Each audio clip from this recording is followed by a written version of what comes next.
Hi, everybody. Today I am joined by Matt Ritchey, an award-winning director, actor, writer, editor, and coach. Guys, he literally does it all. Now, Matt studied acting, directing, and stage management at New York University's Tisch School of the Arts, and then he went on to receive a certificate in Shakespeare from the Royal Academy of Dramatic Arts in London.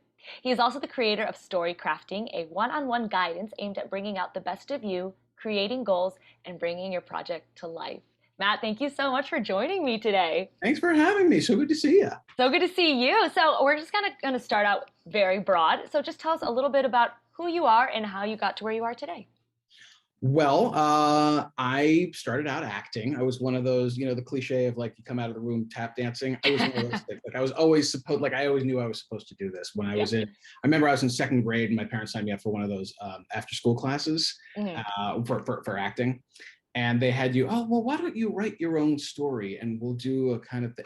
I wound up doing something called Lagoon, a detective's job, where I wrote a fourth wall breaking thing where I was the detective doing this to the audience and I directed the whole thing and people were looking at me like, who is this kid? So I've been doing this like forever. I would always write my own stuff and perform my own stuff and, force the kids in the neighborhood to do it. You know that kid. I do.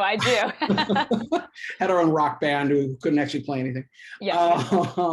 So, and that's why, I really wanted to be an actor. So I went to NYU for acting and theater, and I lucked out because the theater that I went to, they didn't just teach acting. Like you had to take acting and directing and stage management and how to run your own not-for-profit theater and dancing and like all of the things. Oh my gosh. Which I'll tell you, one of the best things about that is not only like I love the idea that I could walk into a theater and know how to do everything, but more importantly, I know what everybody else is doing. And I respect that. And I understand, because a lot of times I find that like when you have a little sense of what somebody else's job is, not like exactly, but you have a little sense, there's an innate respect of like, oh, I know what that takes. And you have something to connect on. And it's one of the things I actually talk to a lot of my clients about when dealing with theaters. I'm like, one of the most important things you can do is get to know and respect and love everybody who's doing all the jobs that you don't. Yes. So that was really my thing. I had like a whole point in time where I kind of fell off the map. I didn't know what I was doing. And back in 2014, I kind of went, I really want to direct again, which led me on this journey of just directing a ton of theater and a lot of short films. And I finally got to the point about a year or so ago where I'm like, I want to work with other people, because I'd been teaching during this time as well. I've been coaching people in acting and helping people with their scripts and doing coverage. And I wanted to bring it all together. And this has kind of been like, this just makes sense. It just feels right. And I've been getting a lot of positive feedback from my clients who are going like, yeah, this is exactly what I needed. And I'm able to facilitate that. And I love that more than anything else. It feels good to work with people in this way. It's a collaboration, and I love collaborating.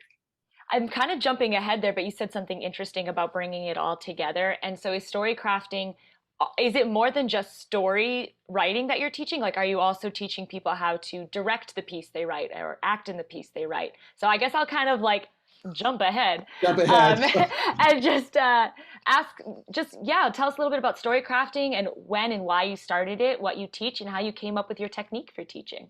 Yeah, absolutely. In answer to your question, yes, it is a little bit of everything. I had created this thing because I enjoyed doing all of the different things. And I was like, how can I help write, help support artists, direct, produce, do all of these things? And the answer is I'm kind of a one-stop shop for what is it you need. Because if you want to tell a story in any medium, whether it's stage, do you want to do film? Do you need to do a TED Talk? Are you going on a really important interview? Are you, you know what I mean? Because all of these are still storytelling. Yes. So it's almost like, it sounds like it's a presentation class almost, of like, here's your story, how we're going to find how the best way to present it, be it through one of these different mediums. And then it sounds like you coach them from not only the writing of it, but how to articulate it, how to put it up, how to truly present the story.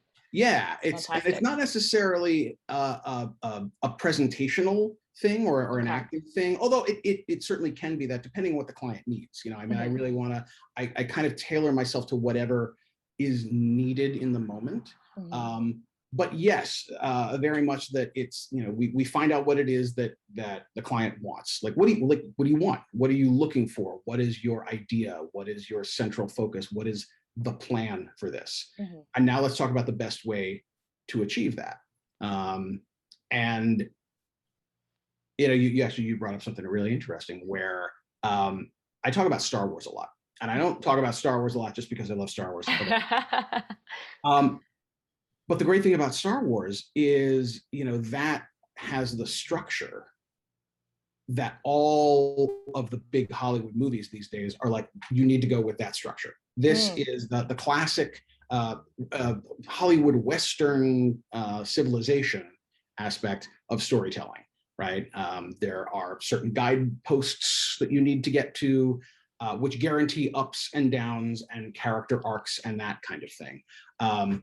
But it's in some ways, it's still exactly the same movie. I mean, do you remember how Star Wars actually was remade and called The Matrix? Because it was.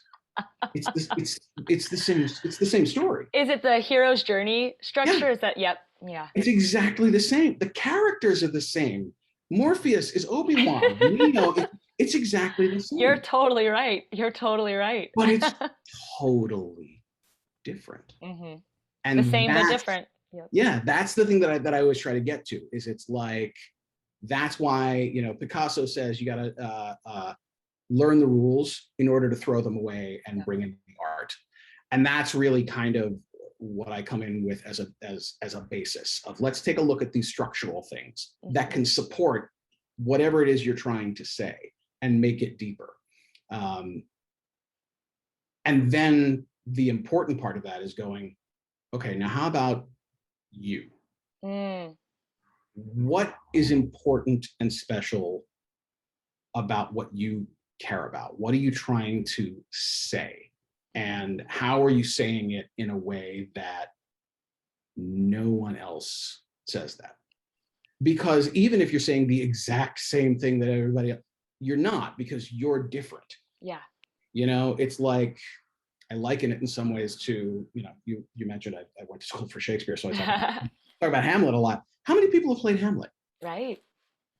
Has there ever been two people who played Hamlet the same way? Of course not, because it's that person has something special to bring to this thing that so many people already know and love. Different experiences, different choices, different ideas. Totally. We hear that all the time in acting. It's like, you could do the exact same script.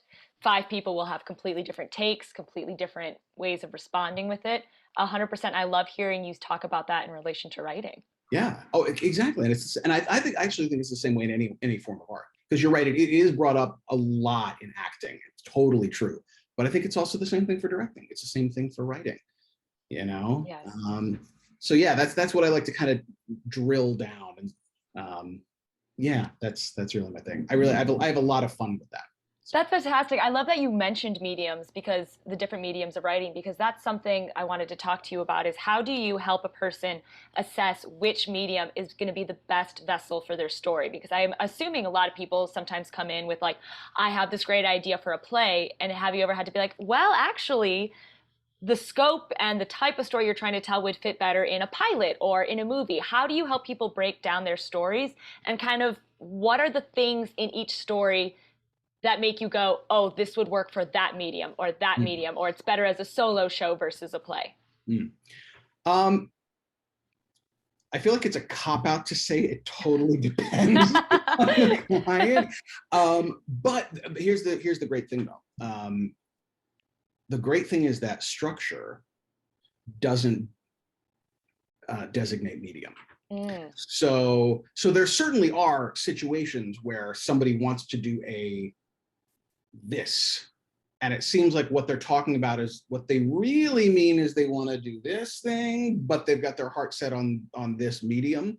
That certainly helps. That happens sometimes. And then it's really about having that discussion, because in the end, this is their project. So I could certainly say, okay, you're talking about having lasers and 35 people, and you're going to have 7 different costume changes and lots of, speaking things, and we're cutting back and forth. Are you sure you want this to be a solo show? And there is that. Yes. But you know what? But if that's what they want, if you want to do that, then it's like, okay, then how far are you willing to go? Are you okay with puppets? Do we want to have all of these characters be puppets? Can they be played by other people who aren't really in the show? Do you play the puppets? If you're going to be cutting back and forth, are you going to be on stage doing this with different lighting and doing that? What are the ways that you can achieve the thing that you want to do in some creative ways? I love it. It's like your job is to make their impossible ideas possible. Yeah. I love that. Yeah. I absolutely love that. Now, I noticed on your website you were talking about how you also work with people who maybe this is their first time writing. And so what does a session look like for someone who has never written before? How do you get them started on that journey? A lot of questions. Okay. Like, I really like asking questions. I've learned that in teaching and directing in some ways are kind of like the same thing to me. Because there are some mandatory things of like, okay, you have to walk over there and do this thing, and you can say this thing. But the way to really get deep is to ask questions. Okay, well, what do you care about? What is this about? Okay, I understand that that's the plot, but what is this about? What is something? Give me an example of why you want to tell the story. What happened when you came up with the idea? What were you thinking about? Let's go into that, and depending on how deep you want to go. I got a great piece of advice from somebody who said that the thing that Hollywood is buying, and when I say Hollywood, I'm talking about, like big, if you want to sell your stuff to big studios and whatever, it's not necessarily about, I have this brilliant idea about Terminators that no one's ever heard of before. Yeah. It's kind of going back to the you aspect of it. It's, how can you find your deepest wound and dramatize that?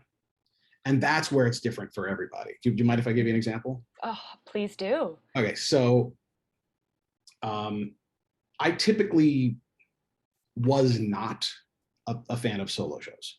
And the reason that I was not a fan of solo shows is that it can be very much, I would like to do a solo show and now I'm just going to talk about it. You know what I mean? It's a cliche. And I had thought to myself, okay, well, here's what I'm going to do then, is I'm going to do my own solo show. And I want to, make fun of solo shows.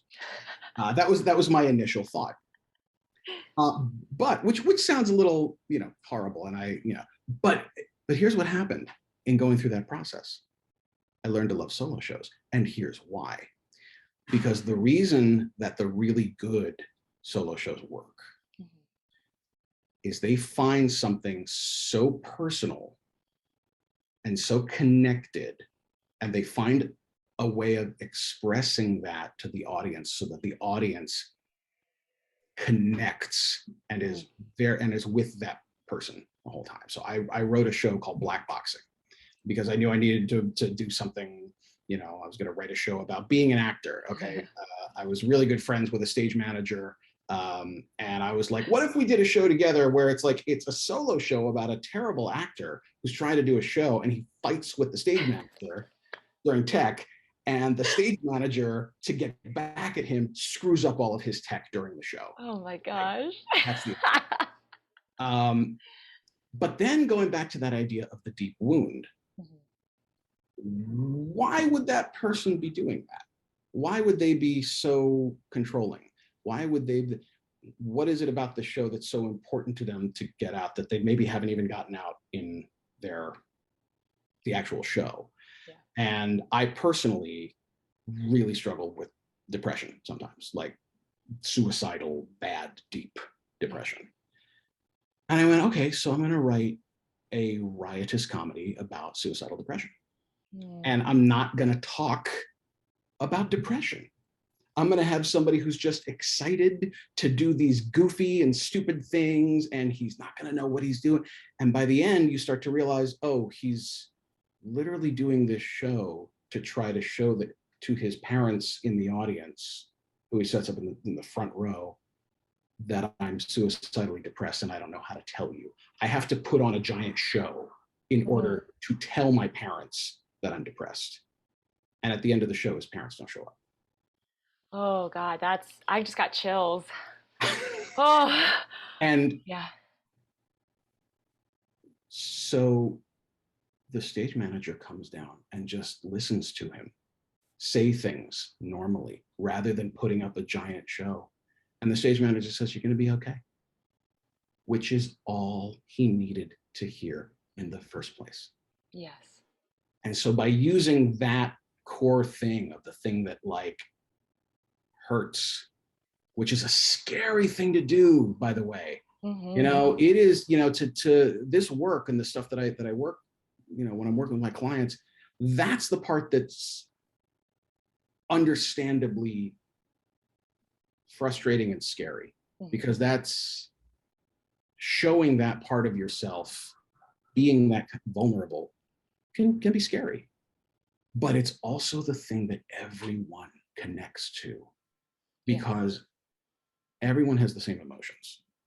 And the way to be universal about your show is to be as personal as you can, because people might not, there are people who saw my show who I'm sure have never been depressed like that. They've maybe never felt suicidal.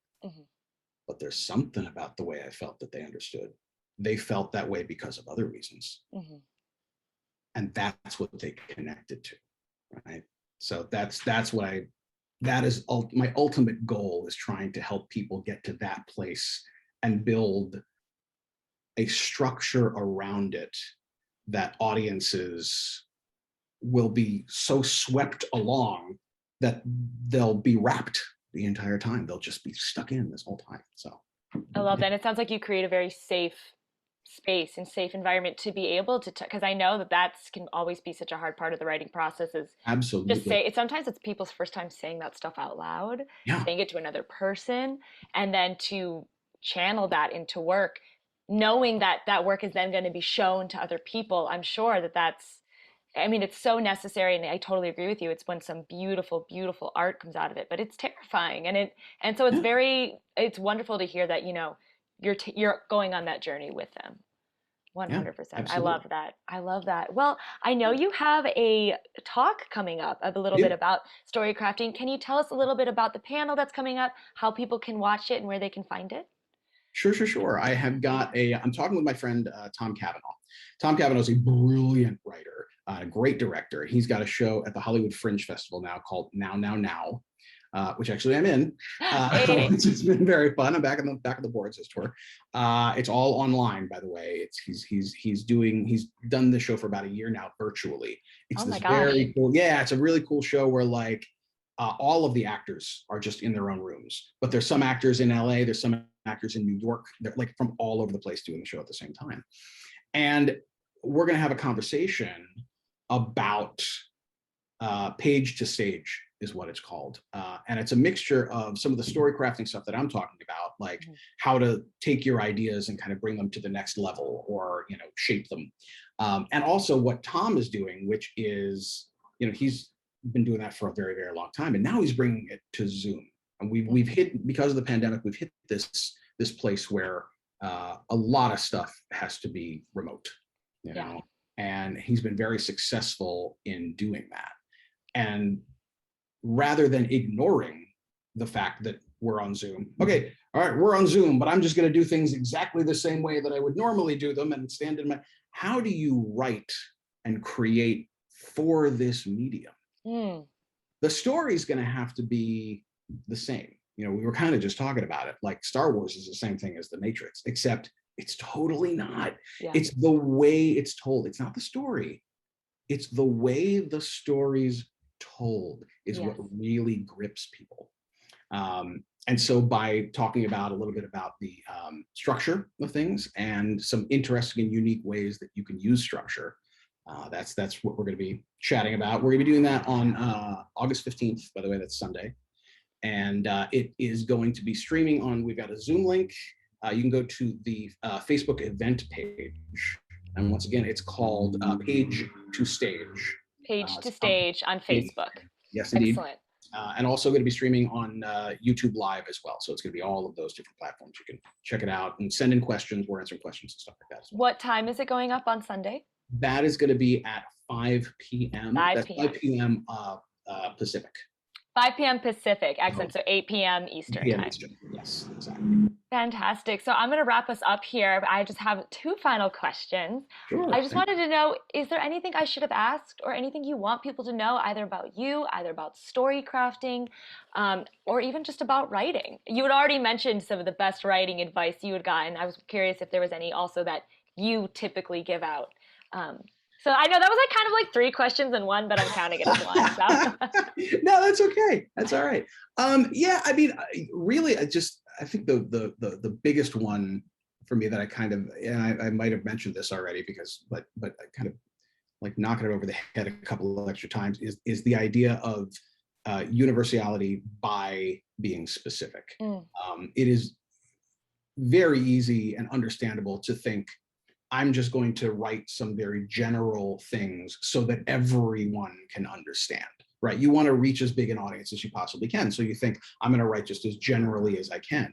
So everyone can, imagine themselves in it. Yeah. Right. Exactly. Yeah. When the ironic thing is that it's the other way around. I liken it to, everybody used to say okay, 3D is the new big thing and we all want to go see 3D movies. Well, I read this great article where that was where a technician said, it's not working. And here's the reason it's not working. Because 3D is kind of messing with your eyes. It's making your eyes do this. So your brain knows that your eyes are constantly moving. If you've got IMAX, where you've got, I am not paid by IMAX. But feel free to pay him. Yes, you may. If you have this image that covers the majority of your vision and you have amazing audio, now you're sucked into the story and your brain is only and I like it to the same thing, is it's not about making it broad and general, it's about being really specific and bringing your audience into you rather than trying to spread it out to them. I love that. I had teachers at USC who always said, it's exactly what you're saying, of the universal is found in the specific, and the example they always gave was Thelma and Louise. They were like, You probably don't know what it's like to drive through the desert running from the cops, but you do know the feeling of being trapped, or you do know the feeling of not being heard. And so because your brain is like, well, I don't know that specific thing, but I know I relate to the feeling more than the story. So 100%. Absolutely. Yep. And it's hard, but it is hard to get yourself to do that, because exactly what you're saying. You're like, well, if I just, I want people to, if I make it too weird, everyone's going to tune out. And it's actually kind of crazy how the opposite is true. Yeah, I know. Totally, and that's why sometimes you need somebody to help you out. Just kind of go this way a little bit. I know what you want. We're gonna get you what you want. I guarantee. But think about this for a second. How long do you typically work with a client, or is it case by case? It is case by case, but I like to think it's going to be a couple of months, depending on how often we talk. I had a couple of shows that were going to be up at the Hollywood Fringe last year where everything got shut down because of the pandemic, but I continued to work remotely. And I was able to work with a client for about 3 months, kind of once a week for about 2 hours. Nice. And we got to the point where she was ready to do her show, and she'd already paid for the theater. So we went one step further and said, let's pay for a 3-camera shoot. It was a musical with all original music that she wrote herself. And so we just said, all right, I was like, if you would like to, I'll direct you in this, and I'll edit the whole thing together. And it's up now. By the way, you can see it. Her name is Christine Hauer. She's very talented. And she shot it, we put it all together, and it's up. It's called A Christine Carol, and it's up at achristinecarol.com, and you can take a look at what we did in 3 months. That's So fantastic. there's a really good example, Oh my gosh. And do you have any other favorite success stories of shows that have come out of this program? A couple of them. There's one I'm working with right now, where it's a pilot, and she had an idea for what she wanted to do, and was resistant to the structure aspect of it. Which, by the way, me too. The first time I was getting into this, I'm like, structure. I don't want to be cookie cutter or whatever. So I get it, and that's why I was like, okay, I get it. Just trust me a little bit on this. And then she did a draft following what I suggested, and she called me the next day. She's like, oh my god, the structure thing, it's everywhere. It makes perfect sense. It makes things so deep. There's such a good arc now. There's all so that was great. Yes. And I had one, if you don't mind me sharing this last one, is Please do.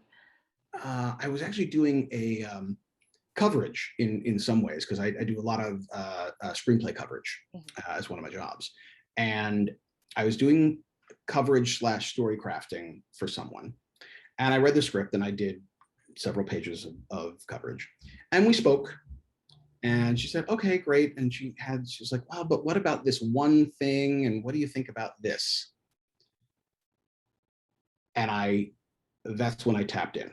And this is the reason that I decided to do story crafting, is the thing that I got from you, whether you want to call it a deity or your parents or whatever you want to call it, the thing that I got is I connect to collaborative, creative ideas. So when she said, well, how would I be able to do this one thing? I immediately went, okay, well, what if you did this, and this, which could lead to this and this, and that? Is that kind of what you wanted? You don't want to do that? What if it was this direction? Yeah. Oh no, that's a great idea. Okay, well then that could spin out to this, because we're trying to connect to this thing, and it just happens. Yes. It just happens, and it's me working with you on this stuff. Yes. I'm not, when I work this way, it's not going to be like, and remember, it's written by you and Matt Ritchey. No, because this is story crafting, and this is something that you're there for. So this is kind of what you're getting this kind of download thing, and keep whatever you like, get rid of whatever you like.